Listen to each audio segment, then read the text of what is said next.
সেই বৃষ্টি ঝরা রাতে নৈশভোজনের স্মৃতি চিরকাল আমার মনে থাকবে। জীবান্তকের পিছু পিছু ভোজন কক্ষে এলাম। সুসজ্জিত বিরাট ভোজন কক্ষ, দরজা জানালায় দামি রক্তরাঙা পর্দা, দেওয়ালে মশালদানিতে কতগুলো মশাল জ্বলছে। তারই আলোয় বিরাট ভোজন কক্ষ যেন দিনের মতোই উজ্জ্বল। একপাশে দেয়াল জুড়ে আমার আগের দেখা সেই ভয়ঙ্কর বিভৎস মূর্তির বিরাট তৈলযুদ্ধ। তাছাড়া রয়েছে অদ্ভুত সব চক্র আর তান্ত্রিক যন্ত্রের ছবি। এসবের তাৎপর্য মোটেই বুঝতে পারছিলাম না।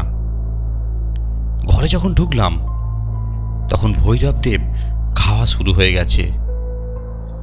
ভোজ্যদ্রব্য মাঝখানে রেখে গোল হয়ে বসেছেন তারা। সংখ্যায় মোট 10 জন। আমাকে কেউ বুঝতে বলল না, কিন্তু গরজ বড় বালাই। মহান্তের পাশে একখানা আসন খালি ছিল। আমি বসে পড়লাম। 3 জন ব্রহ্মচারী নিঃশব্দ পাদসঞ্চারে ঘরের ভেতর ঘোরাফেরা করছিল। মাঝে মাঝে তারা নিয়ে আসছিল নতুন নতুন ভোজ্যদ্রব্য। নিরামিষ থেকে আমিষ দ্রব্যের উপরই এই সাধুদের বেশি আকর্ষণ দেখলাম। নিরামিষ পদ যে একেবারে ছিল তা নয়, কিন্তু কোনো কোনো সাধু নিরামিষ খাদ্য একেবারেই স্পর্শ করলেন না। মাছ মাংসের বিপুল আয়োজন, রান্না একেবারে অপূর্ব। ব্রহ্মচারীরা দামিক স্ফটিক পাত্রে পানীয় নিয়ে এলো। জীবনসুধা জীবনসুধা বলে কয়েকজন সাধু আনন্দের আতিশয্যে চিৎকার করে উঠলেন। ব্রহ্মচারীরা সবার সামনে এক পাত্র করে পানীয় রাখল। আমিও পেলাম এক পাত্র। চুমুক দিলাম। কেমন যেন নোনতা নোনতা স্বাদ। আমার মোটেই ভালো লাগলো না। অথচ সাধুরা পরম তৃপ্তি নিয়ে পান করছেন। এতক্ষণ সাধুরা চুপচাপ এক মনে খেয়ে যাচ্ছিলেন। এবার তাদের মধ্যে গল্পগুজব শুরু হলো।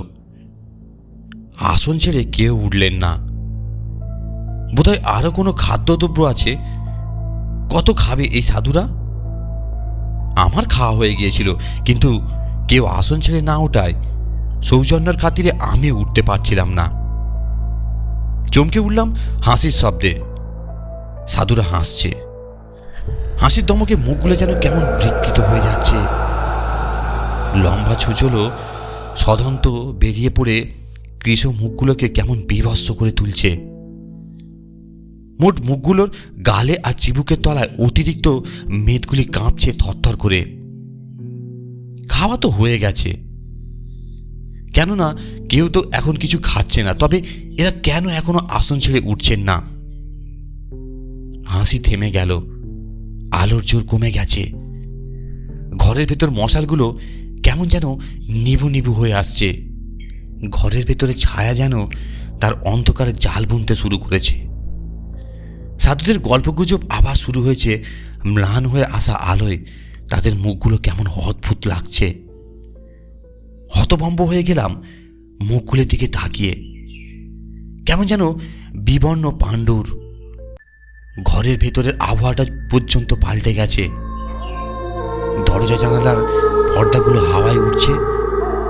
মনে হচ্ছিল ঝড় নয়, কোনো এক অদৃশ্য হাত যেন ওগুলো নাড়িয়ে দিচ্ছে। আধো আলো আধো আলো ছায়াময় ঘরের সিলিং এ অদ্ভুত অদ্ভুত সব ছায়া পড়ছে। একপাশে দেয়ালে টাঙানো সেই ভয়ালো ছবিখানাকে আরো বিভৎস, আরো আতঙ্কময় মনে হচ্ছে।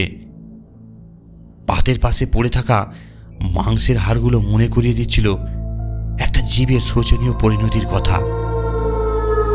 এই পরিবেশ সাধুদের গল্প আমার মনে শান্তি আবারও কেড়ে নিল।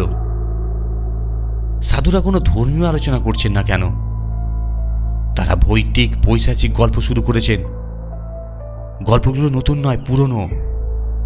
আমরা ছেলেবেলায় এই ধরনের গল্প অনেক শুনেছি, কিন্তু সাধুরা যেন নতুন নতুন আতঙ্কের অনুপ্রবেশ ঘটাচ্ছেন কাহিনীগুলোর মধ্যে।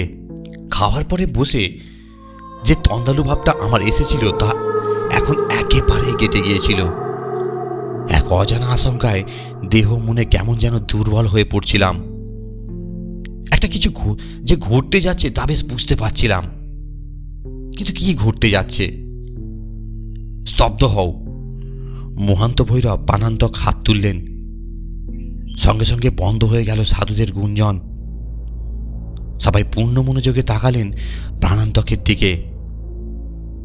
ঠিক এই সময় একজন ব্রহ্মচারী একটা ঢাকা পাত্রে কি যেন নিয়ে এসে রাখল মহান্তর সামনে। পাত্রটা থেকে কিছুক্ষণ চুপ করে তাকিয়ে রইলেন মহান্ত। তার ঠোঁটের কোণায় খেলে গেল প্রহেলিকাময় এক টুকরো হাসি। তারপর আমার দিকে তাকিয়ে তিনি তার ভীষণ হাসি শুরু করলেন। এটা খুবই সৌভাগ্যের কথা যে আজ আমাদের এখানে রাত্রিবাস করছেন আপনি। অনেকেরই এই বনে এমন সৌভাগ্যজনক রাত্রিবাস হয় না। এই নির্জন বন একদা নাকি ছিল এক বড় অমৃত মঠ। হ্যাঁ, অমৃত মঠ। মহান্ত থামলেন, একটু কাশলেন। গভীর জঙ্গলের মধ্যে অবস্থিত এই মঠ বহুকাল পরিত্যক্ত হয়েছে।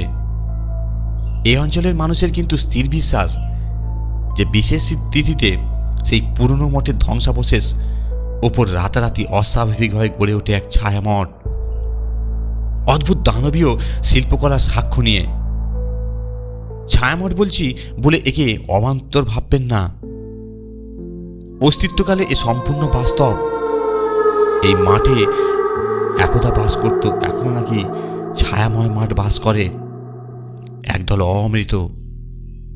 অমৃত? অজান্তে আমার মুখ থেকে বেরিয়ে এলো। হ্যাঁ, অমৃত। মহাপিশাচের উপাসনা করে এই সম্প্রদায় মরণকে একরকম জয় করেছে। দিনে এরা সব দেহমাত্র, কিন্তু সূর্যাস্তের পরে সন্ধ্যার অন্ধকার যখন ঘনিয়ে আসে তখন সব দেহগুলিতে হয় অস্বাভাবিক প্রাণের সঞ্চার। এ প্রাণ ঈশ্বর প্রদত্ত পান নয়, এ প্রাণ মহাপিশাচ প্রদত্ত পান। এ পানের বুভুক্ষার নিবৃত্তি ঈশ্বর নির্দেশিত খাদ্যে নয়, পিশাচ লোকের নির্দেশিত খাদ্যে। রাতের অন্ধকারে রাতারাতি গড়ে ওঠা এই ছায়ামঠ পথপ্রান্ত একদা প্রতীককে আকর্ষণ করে নাকি তীব্রভাবে। প্রতীক আশ্রয়ের খোঁজে মঠে প্রবেশ করে। তারপর থাক, সে কথা থাক।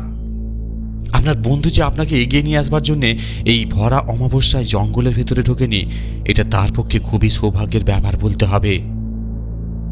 কেননা তিনি এই অঞ্চলে নতুন। পথ হারিয়ে তিনি ছায়ামঠে গিয়ে পড়তে পারতেন, আর ছায়ামঠের অমৃত সম্প্রদায়ের হাতে পড়লে তারা আপনার বন্ধুর মাংস এবং রক্তে তাদের অস্বাভাবিক ঘূর্ণিবৃত্তি করতে পারত। আশ্চর্য হবার কিছু নেই। অমৃত সম্প্রদায়ের অস্বাভাবিক জীবনযাপনের জন্য এই হচ্ছে মহাপিশাচ নির্দেশিত খাদ্য। সেই রহস্যময় পরিবেশ, সেই স্তিমিত প্রদীপ ভোজন, প্রাণান্তকর কথা বলার পর যেন কেমন অদ্ভুত শোনাচ্ছিল। আমার আচ্ছন্ন মনের কাছে সেসব স্বর নিয়ে আসছিল এক আতঙ্কময় জগতের বার্তা। কথাগুলো তাৎপর্য যেন ক্রমেই আমার কাছে স্পষ্ট থেকে স্পষ্টতর হচ্ছিল। পথহারা প্রতীক, অমৃতমঠ, অদ্ভুত সাপ খেলানো দূরে মন্ত্রপাঠ, গভীর জঙ্গলে রাজকীয় ঐশ্বর্য, আমার দিকে তাকিয়ে থাকা সাধুদের বিবর্ণ পাণ্ডুর অথচ লোভাতুর মুখগুলো। আমার মনের আকাশে উড়ে আসছিল একরকম টুকরো টুকরো চিন্তার মেঘগুলো। তারপর কতগুলো ব্যাপার ঘটল প্রায় একই সঙ্গে। মাংসটা শেষ করা যাক, একথা বলে মহান্ত তার সামনে রাখা পাত্রটার ঢাকনা ধীরে ধীরে খুললেন। একটা আত্মচিৎকার বেরিয়ে এলো আমার কণ্ঠ থেকে। পর মুহূর্তেই প্রচণ্ড বিদ্যুৎ চমকে সারা ঘর আলোকিত হয়ে উঠল। বাইরে শোনা গেল মেঘের গুরু গুরু গম্ভীর গর্জন। সাধুরা হেসে উঠল হি হি করে, কি পৈশাচিক হাসি! যেন নরকের অন্ধকার পাতাল গহ্বর থেকে এ হাসি ভেসে আসছে। আমার চোখের সামনে নেমে এলো নিরন্ত অন্ধকারের এক কালো জবনিকা। জ্ঞান হারালাম।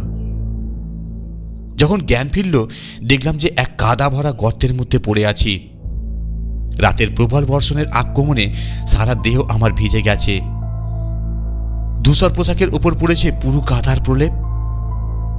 উঠতে গেলাম, ডান হাতখানা তুলতে পারছিলাম না। অসহ্য ব্যথা, মচকে গেছে, ভেতরে ফ্র্যাকচার হয়েছে কিনা তাই বা কে জানে। কোনো রকমে গর্ত থেকে উঠলাম, আবার সামনে বিস্তীর্ণ এলাকা জুড়ে ছায়ামঠ, প্রাসাদ আর গৃহের ধ্বংসাবশেষ। রাত শেষ, বৃষ্টি থেমে গেছে, আকাশ কিন্তু এখনো থমথমে, ঝোড়ো হাওয়া এখনো বইছে।